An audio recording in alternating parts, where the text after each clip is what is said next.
soal penyertaan. Di dalam dakwaan dalam perkara ini, salah satu dakwaan menggunakan ketentuan pasal 55 ayat 1 ke 1 Delming soal penyertaan. Bisa ahli jelaskan apa itu penyertaan dan bagaimana kriteria ukuran-ukuran dalam konteks penyertaan? Baik, mohon izin yang mulia. Penyertaan itu adalah sesuatu yang menunjukkan bahwa tindak pidana itu dilakukan oleh lebih dari satu orang sebagai pelaku. Jadi dalam hal suatu tindak pidana dilakukan oleh lebih satu orang sebagai pelaku, maka itu akan berkaitan dengan sebuah ajaran dalam hukum pidana yang disebut dengan penyertaan atau deelneming dalam bahasa Belandanya. Nah, ketentuan tentang deelneming itu di dalam KUHP existing itu diatur dalam pasal 55 dan pasal 56 KUHP. Dalam pasal 55 itu ada beberapa kategori orang yang dianggap sebagai pelaku. Yang pertama adalah orang yang melakukan sendiri atau pleger, ya. Kemudian yang kedua adalah orang yang menyuruh orang lain melakukan atau doenplegen. Kemudian yang ketiga adalah turut serta melakukan atau medeplegen.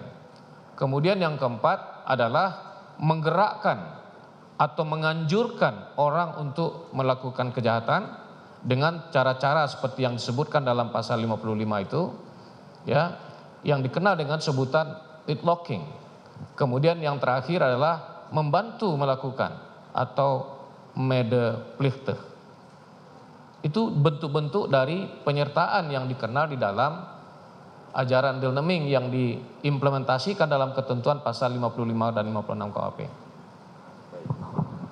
Dapat saudara ahli jelaskan lebih lanjut untuk penyertaan medepleger, apa syarat-syarat untuk terpenuhinya konsep medepleger dalam konteks kepelakuan? Untuk medeplegen.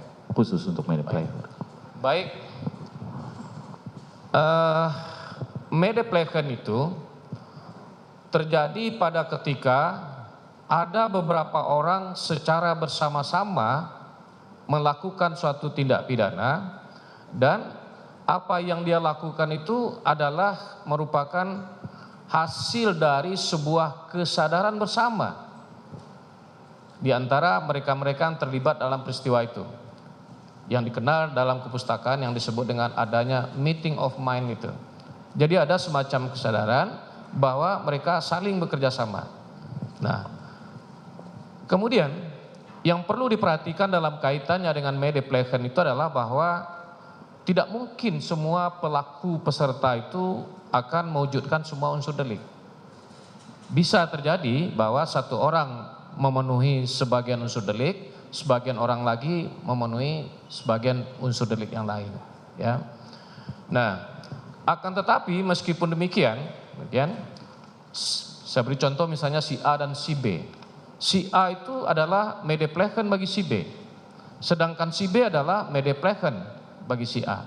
Jadi harus ada semacam kerjasama yang erat dari mereka bahwa mereka tertuju pada suatu titik yang sama, yakni kejahatan yang akan dilakukan itu. Kalau dalam kejahatan pembunuhan misalnya mereka tertuju kepada hilangnya nyawa orang yang menjadi sasaran meeting of mind dari mereka. Jadi artinya kerjasama itu harus sedemikian rupa eratnya, ya, untuk kemudian bisa membedakannya nanti dengan apa yang disebut dengan medeplichten atau membantu melakukan. Baik. Tadi Prof sampaikan syaratnya ada meeting of mind, kesamaan kehendak di antara pelaku. Kehendak untuk bekerja sama, ya, itu mesti sama, semua punya kehendak yang sama. Apakah juga maksud kehendak ini kehendak untuk mewujudkan akibat delik?